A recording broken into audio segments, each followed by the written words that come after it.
Gospel according to St. Matthew, the 2nd chapter. Glory to you, O Lord. In the time of King Herod, after Jesus was born in Bethlehem of Judea, wise men from the east came to Jerusalem asking, "Where is the child who was born King of the Jews? For we observed his star at its rising and have come to pay him homage." When King Herod heard this, he was frightened, and all Jerusalem with him.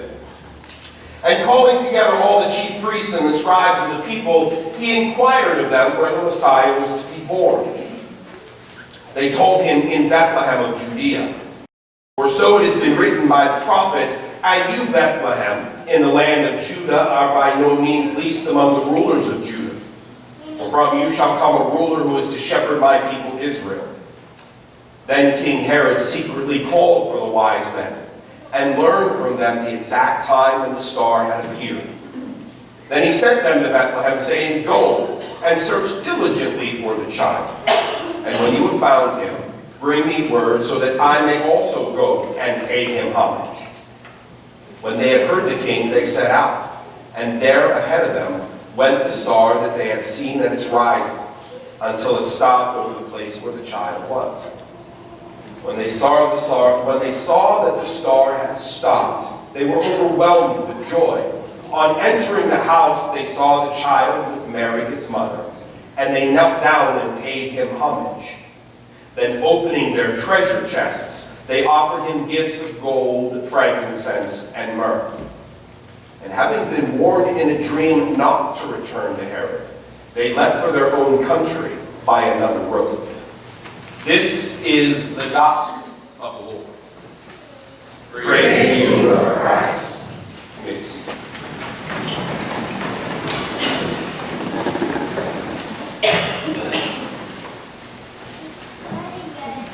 Grace, mercy, and peace be with you from God our Father and Jesus Christ, our newborn King. Amen. So I took a trip this last week, one that I had taken before, but I haven't taken it enough to know the roads by heart. So I entrusted the last part of my journey to my GPS system. I spent 7.5 hours on the road knowing where I was and what my objective was. But then I turned on my GPS unit as I was getting closer, figuring it would need a little bit of time to warm up and remember where to go. So I reached out and I turned the thing on, and the first screen that pops up on my GPS system is, "This unit has not been updated in over a year. The information may be outdated." My first response was, well, you can imagine. Okay. Well, I don't think the place where I am going has moved. And I usually don't do real time anyway, so construction and accidents won't really appear for me. Well, though my GPS unit took me an unusual and a bit unsettling way, I arrived with Katie to our destination. Even though the unit had not been updated, it did not have the latest information. We got where we were going. Now, I didn't update my GPS unit because I just didn't have a chance to. It wasn't some, I know where I'm going, I don't need to ask for directions type of thing, because I didn't know where I was going. And getting lost in the backcountry of Kentucky? No. So I worked with what I had, and it worked out fine. But it may have been a bit smoother had I updated this unit beforehand. Yeah, we did not get lost, nor need any kind of divine intervention. But the most updated information perhaps could have made things go a little bit smoother. Of course, since I didn't have this updated information, I did have to come home. And I had no clue how to get where we were going, because the way we got there was so convoluted that I couldn't backtrack. And so again, I entrusted the beginning of our journey to my GPS system, and let us say that the trip home was a bit more colorful. Nothing like saying to your GPS, "Boy, I hope you know where you are," because I have no clue.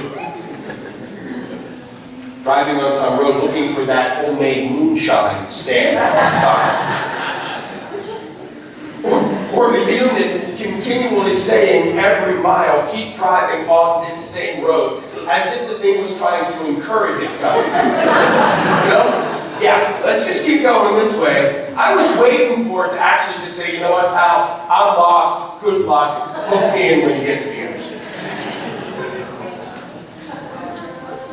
Alas, we made it just fine. But as I was driving through the back roads of Kentucky, it made me think about the wise men's little trip to Bethlehem. Here we are today on Epiphany Sunday. The day of Epiphany actually shows up on a Sunday about every 6 or 7 years. So today is the day that we welcome the wise men to the house of Jesus and his family. Historians believe that it was probably somewhere about 2 years, actually, after the birth of Christ, based on the information that the wise men give to Herod. And they come to this place following a star and a prophecy. An old prophecy that may have needed some updating along the way.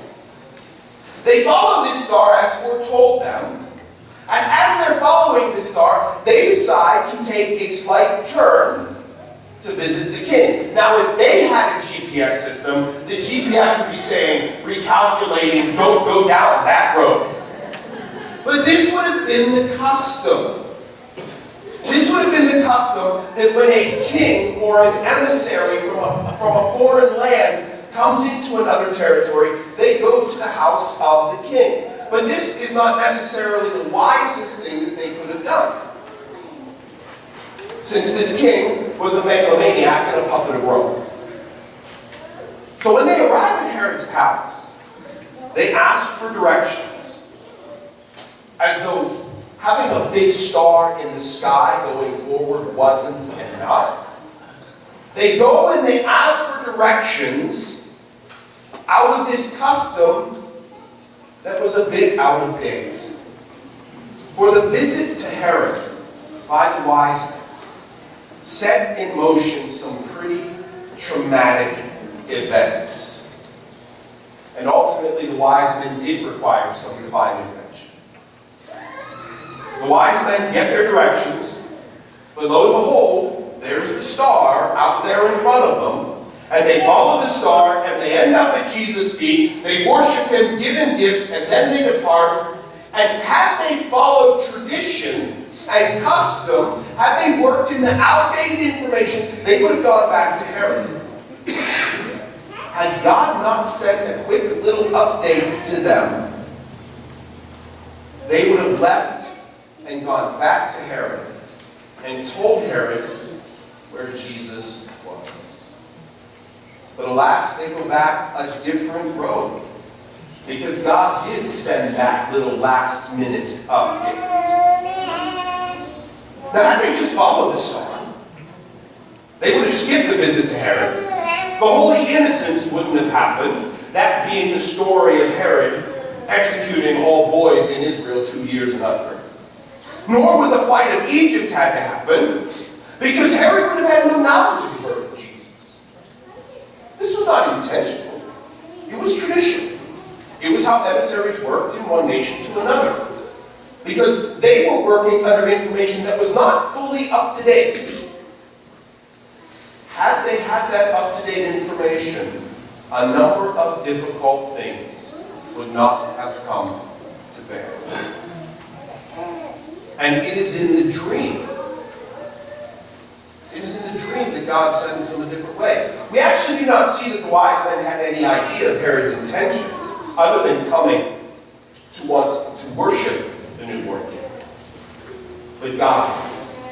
And so God sent that little update to send them a different way. Now, I've got all love for the wise guys here, don't get me wrong. They worked with what they had, they made an important impact on the world. Then they got the update as needed by God, though they did not ask for it, and things turned out okay. There's a lesson here for us. There's many lessons here for us. I'm just going to pull on one. As we view these wise men and the events that unfold in the manifestation of Jesus to the Gentiles, though we may be able to function on old data, though we may be able to exist in previous information streams, as Christians, as believers, we want to make sure we are working with the most up-to-date information as it pertains to our relationship with God. We want to make sure that we are functioning at the highest level of our capacity for the sake of the Savior and the sake of the kingdom by ensuring that we have the most up-to-date information. That we have received the latest download from the Spirit, if you will, to face the world that we face. It is imperative for us to have the most up-to-date information. It is imperative to have that so that we can do the most that we can do for God. We are not ignorant to the ways of God. That's the thing about an update. Updates don't wipe everything away and reload everything. Updates just fix the pathways that need to be fixed. We have many things about God. We are not ignorant to the way God works in the world. Nor are we ignorant to the places where we would receive the revelation from God. So unlike those who journeyed so long ago, we, my brothers and sisters, you and I are blessed with knowing about this work of God. And we are blessed with knowing where the work of God is revealed. Our call is to ensure that we are as up-to-date as possible with the revelation of God and the things that are happening as they relate to our lives and the work of the church in the world. And this happens through constant, active connection. Had I plugged my GPS into my computer, it would have been updated. My GPS wasn't updated because it sat in the console of my car. Our calling is to ensure that we have this constant, active connection with God. Look, I don't keep talking about education and prayer and Bible study and scripture reading and discipleship and investment because it keeps me in a job, though it's part of my calling. I keep bringing it forward because that is where we as believers get connected. Ellen is not doing Bible studies on prime time. The Browns organization is not teaching prayer any more than Oprah is. Our example of prayer doesn't come from our leaders, and we don't find prayer partners at the grocery store. Though they might be next to the barley, because I could never find the barley, so maybe that's what we can find her. As a believer, as one who proclaims God and working toward the goal of the kingdom, it requires a constant connection. And though they may be boring or burdensome, those are the things that God has chosen to keep those connections. Trust me, I have tried every brand of coffee hoping that I could just drink a cup of spirituality and knowledge. It hasn't worked out. I haven't tested all the bourbons yet. Maybe I need more of this. Unless we stay connected to the Spirit, we are not as up to date as we can be. And if we are not as up to date as we can be, then God can't use us to our fullest. Even with the fact that I did not connect my GPS in over a year, I still got where I was going because I knew most of the way. But had I connected, had I spent time to make the necessary connection, I would have had the latest information. Would it have helped? I don't know. Would it have hurt? No. It's 2019. Here we are at the beginning of the year. And many have questioned, many have said, I want more God. I want more God in my life. If you want more God in your life, you've got to be connected. And we offer opportunities here to do that. And if what you seek we don't offer, then let's talk. Let's figure it out. Let's not depend on dreams and chance and hope to make the correct turn. There is no need to do that. We have a God who is so close.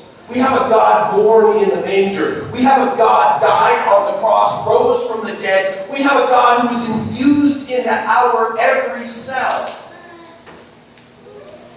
We have the capability of being connected and updated. We just have to plug in. We just have to plug in to those opportunities so that we can be the best for God and God can get the best from us. Since I can't say it for another year, Merry Christmas.